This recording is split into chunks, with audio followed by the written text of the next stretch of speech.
Welcome to this special series where we explain our research papers.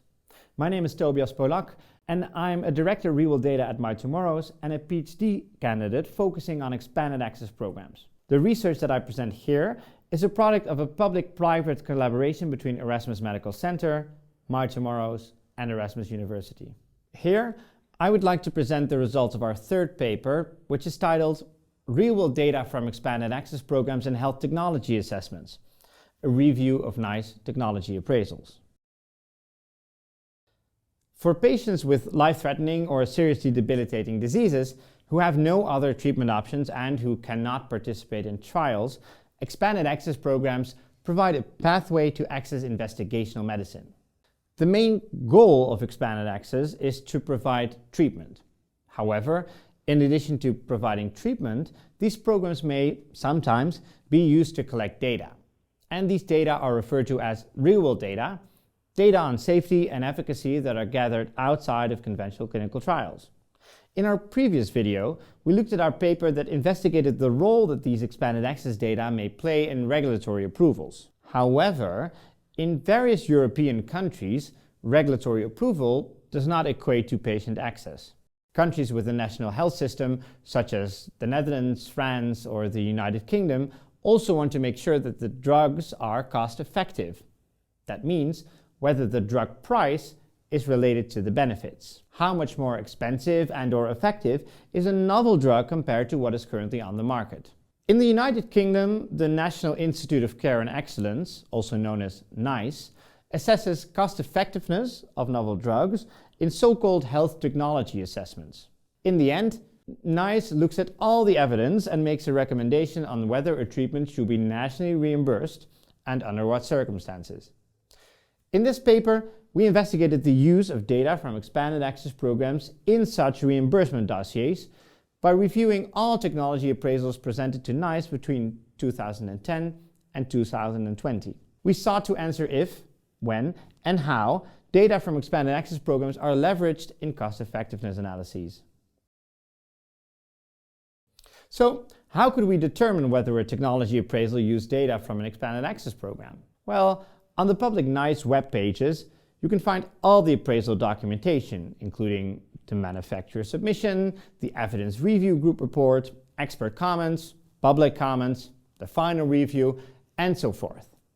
Of course, it would not be possible to read all these documents ourselves, and therefore, again, we wrote a computer script to automatically download all the documentation that's available from 2010 to 2020.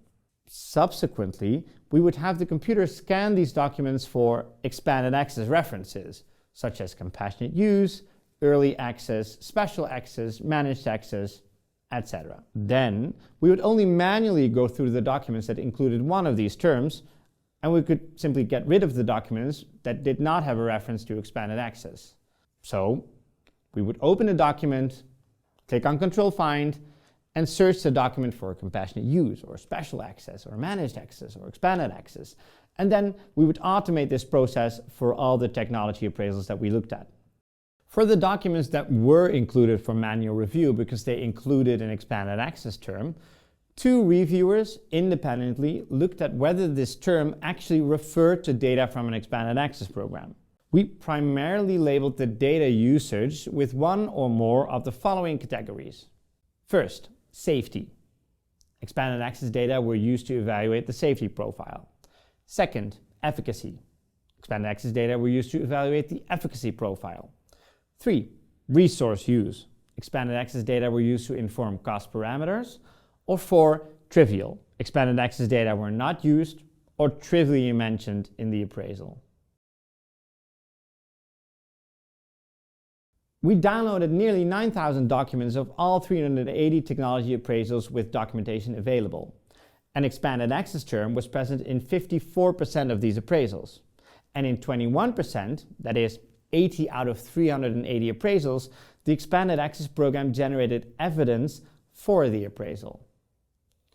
Although we see a significant increase in the absolute use of expanded access data and appraisals, the relative use of these data does not show a significant trend.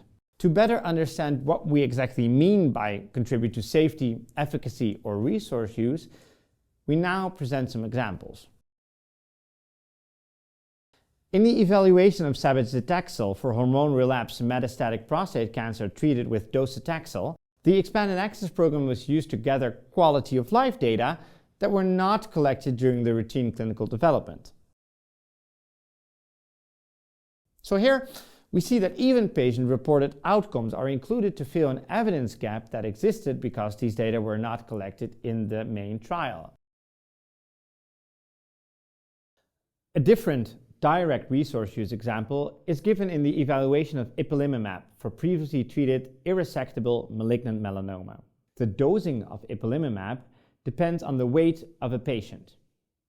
Hence, to estimate the number of vials needed for treatment of UK patients and thereby inform the cost of these treatments, an estimate of the patient population weight is required.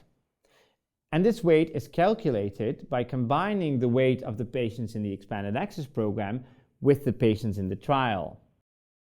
Had no data been collected during the expanded access program, it would have been difficult to estimate the treatment cost for the UK population specifically.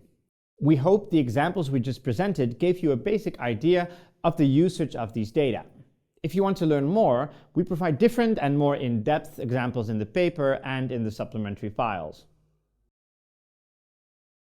Compared with regulatory submissions to the EMA and the US FDA that we discussed in another video, submissions to NICE more frequently included expanded access data. The EMA and FDA used expanded access data to support efficacy in 49 approvals over 25 years. That's 2 a year.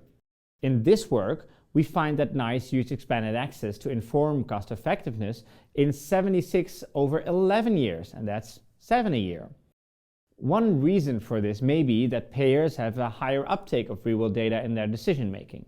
Furthermore, they also assess comparative effectiveness rather than efficacy. Modeling cost and comparative effectiveness, by definition, necessitates a variety of input parameters, every one of them potentially coming from different sources, such as expanded access. Whether using expanded access data or other non-randomized data for payer decision-making is a wise thing to do depends in part on the robust design and the execution of the expanded access program and the relevance to the decision problem. Data from expanded access programs include obvious biases, as it is a source of non-randomized data, and they are collected with far less rigor than in clinical trials. However, including expanded access can also have several advantages, as it can increase the sample size, add robustness, inform additional parameters, such as quality of life, or it can aid to estimate the effects for patients that were excluded from the trial but were included in the expanded access program. Such patients are generally older and frailer, and thus collecting data in these populations helps you extrapolate the results on safety and efficacy that you find in a randomized controlled trial. In conclusion, we show that expanded access programs are used in over 1 in 5 NICE appraisals, and this number appears to remain stable over time. In general, adding data from expanded access can yield more real-world information. Especially to estimate the resource use, pre-approval access data can play a vital role in forming post-approval real-world usage. In synthesis with evidence from well-controlled regulatory studies, data collected in expanded access programs may meaningfully inform NICE decision-making. Do you want to learn more about how you can leverage real-world data from an expanded access program in a regulatory submission or in cost-effectiveness analysis? Please feel free to drop us a note.